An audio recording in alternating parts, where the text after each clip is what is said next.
आपल्याला इथं असे परिक्रमावासी आपल्याकडे यायचे पूर्वी, त्यातलं असं कोणी लक्षात राहिलेलं आहे महाराष्ट्रातलं विशेषतः? महाराष्ट्रातलं म्हणजे परिक्रमामध्ये आम्ही असं हापेश्वरकडे किंवा माझं गाव सोडून द्यायचं. माझं गाव वरती असल्यामुळे हो, इथं परिक्रमावासी इथं येत नाही. हं. पण खाली नर्मदेच्या पात्राजवळून जेव्हा कुठं आम्ही हापेश्वरला किंवा हो. खालच्या गावांना कधी काही कार्यक्रमानिमित्त गेलो तिथं भेट व्हायची. हां हां. पण मध्यंतरी एक जगन्नाथ केशव कुंटे म्हणून पुण्याचे होते. बरं. ते थोडेसे जिद्दी होते.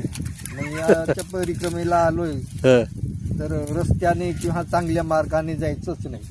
हां, काठाने हिची चालत. मर्जी ना, हां अशी म्हणजे धारणा तशी. हां हिच्या काठाला आलो, हिची मर्जी, हिला जसं ठेवायचं तसं ठेवेल, हिला फिरवायचं फिरवेल, हिला काय करायचं ते हिच्या मर्जीनुसार चालतं. हां. आणि ती जिद्दी असल्यामुळे ते असं बॅक वॉटर आहे बाबा, थोडंसं पाणी चढलेलं आहे, हां मला रस्ता नाही, तिकडून नका जावं असं बऱ्याच लोकांनी सांगितलं. पण त्यांनी काय ऐकलं नाही. हां आणि मग असं खुशाकडे कुठेतरी थोडीशी असं आग लागलेल्या डोंगरामध्ये चढले असतील पायी. त्याच्यात पायाला पडल्यामुळे खरचटल्यासारखं झालं. बापरे. आणि खरचटलं म्हणजे ते काय झालं, मग 2-4 दिवसात ते पू झाल्यासारखं होऊन हां हां हां, चिघळली जखम. हां चिघळली जखम. हां इथं निमगोंडला नर्मदा बचाव आंदोलनाची जीवनशाळा होती.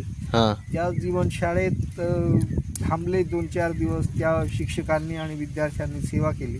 हां त्याच्यानंतर त्यांना दवाखान्यात धडगावला घेऊन गेले. हां त्यांनी धडगावला नेल्यानंतर मला एक मित्राने सांगितलं की बाबा एक परिक्रमावासी आहे, फार शुद्ध मराठी बोलतो, असं तसं आहे, चल भेटायला. मी म्हटलं काय परिक्रमावासी यांच्या मागे लागतो, आपली आयुष्यभराची परिक्रमा आहे म्हटलं. पण तरी म्हटलं चला ठीक आहे, भेटून तर घेऊ म्हणून सहज भेटायला गेलो. मग ते म्हणे दवाखान्याची कंडिशन अशी तशी. मी डॉक्टरांना भेटून सूचना केली, म्हटलं थोडंसं सांभाळून घ्या असं. हां 2-4 दिवसात मग ते म्हणे मला इथं राहायचंच नाही, मला काहीतरी व्यवस्था कर सांगायची. मग त्यांना धोतर कपडे काय पाहिजे होते ते घेऊन दिलं. हां हां हां 2-4 दिवस माझ्या रूमवरती थांबलो आम्ही. हां पण मी पण सतत तिथं धडगावला थांबू शकत नसल्यामुळे मग नंतर विश्व हिंदू परिषदच्या बोर्डिंगमध्ये व्यवस्था केली. हां 1-8 दिवस तिथं राहिले.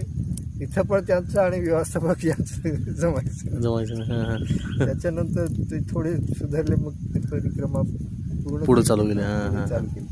ते बहुतेक 3-4 परिक्रमा पूर्ण केल्या. हो, 3-4 परिक्रमा झाल्या त्यांच्याबरोबर. त्यांचं पुस्तकही आहे प्रसिद्ध नर्मदेवरून. त्यांच्या पुस्तकामुळे बरेच जण परिक्रमा उचलतात.